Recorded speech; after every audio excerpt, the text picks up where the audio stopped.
বিসমিল্লাহির রহমানির রহিম। আপনারা সবাই ভালো আছেন আশা করি।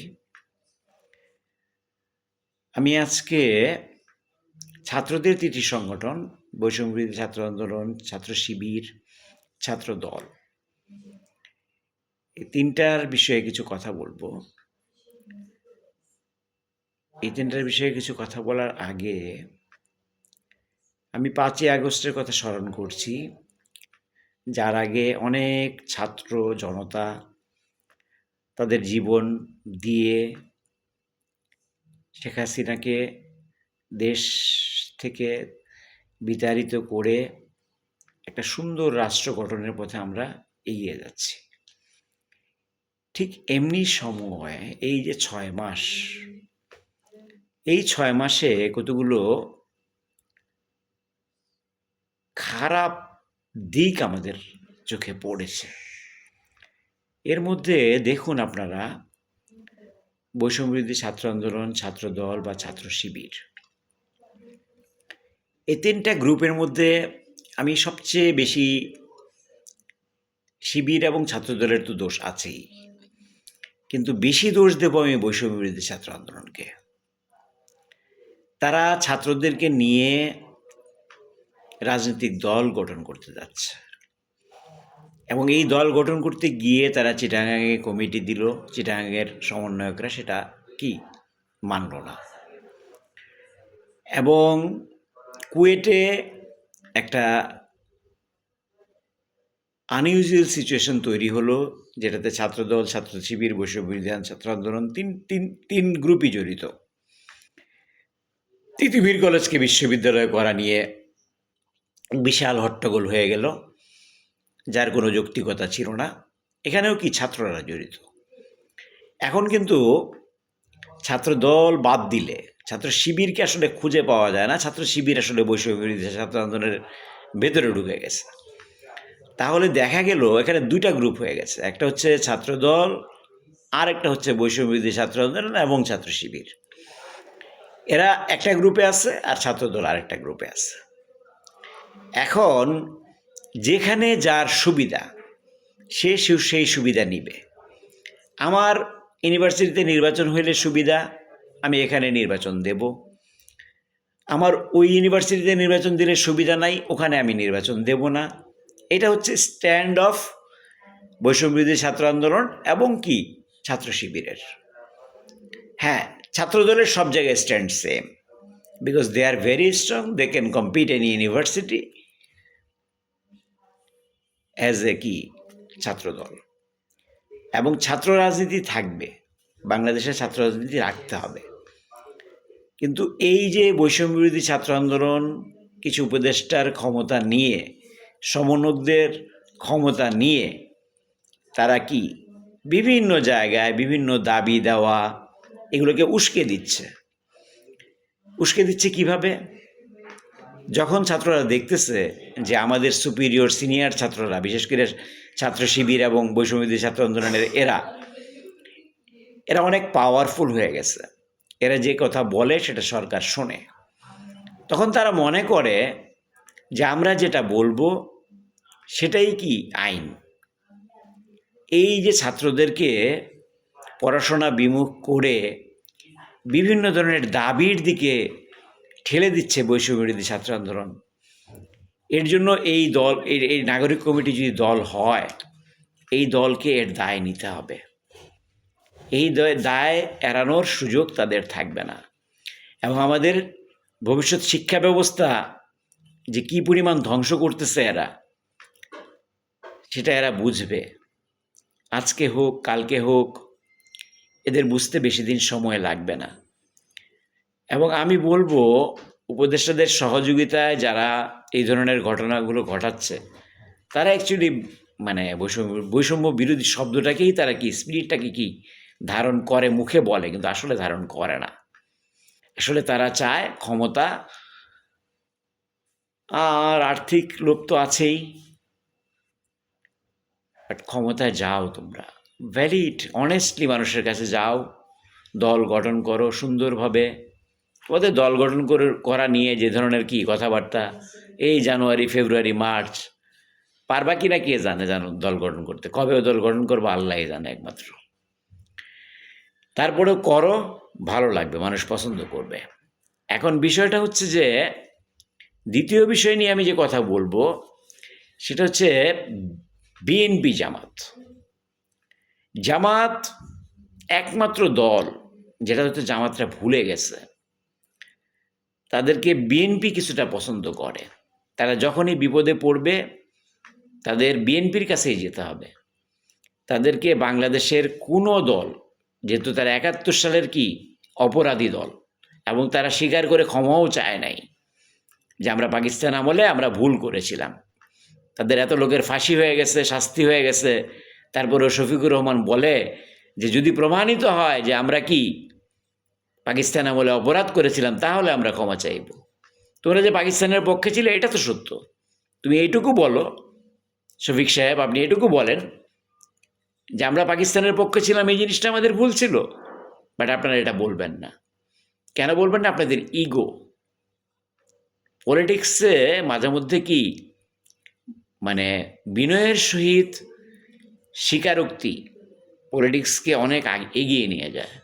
আপনারা অনেক উপরে যেতে পারতেন, কিন্তু এই একটা মিস্টেকের কারণে আপনাদেরকে মানুষ অপছন্দ করে।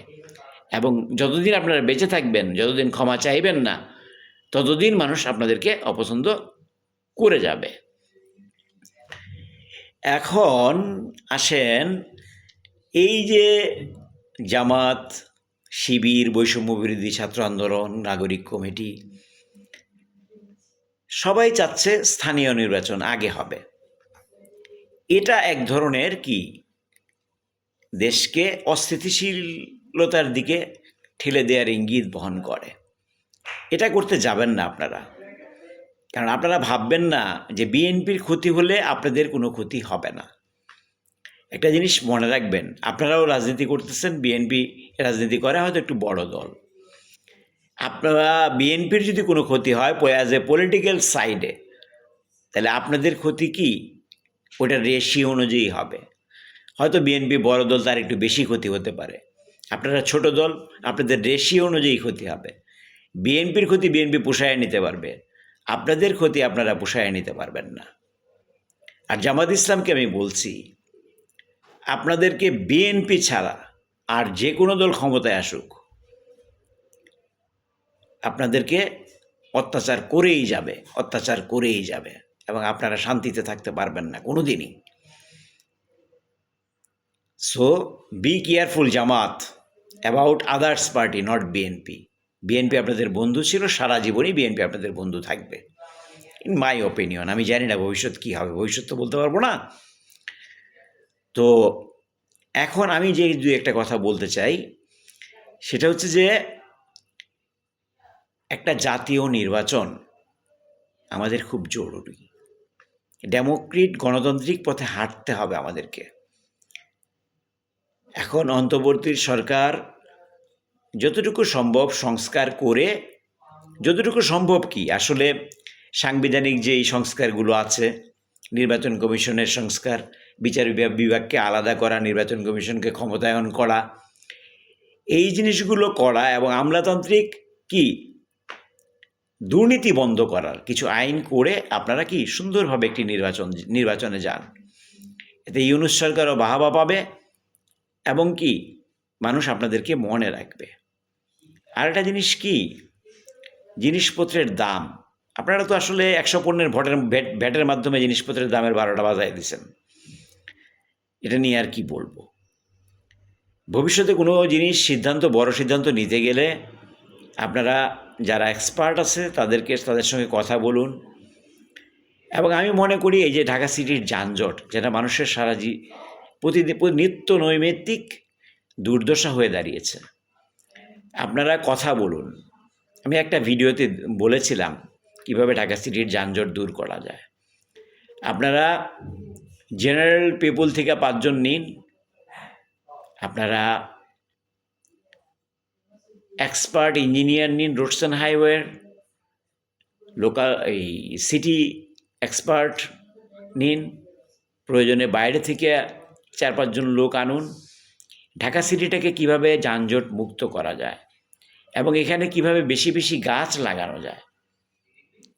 আরেকটা জিনিস মনে রাখবেন, শক্ত আইন ছাড়া কোনো দেশের লোকজন কি সোজা হয় না। কানাডাতে একটি গাছ কাটলে $4,500 জরিমানা হয়। সেজন্য মানুষ গাছ কাটতে যায় না, গাছ কাটার সাহস করে না। একটা ডাল ভাঙ্গার সাহস করা পর্যন্ত কষ্টকর।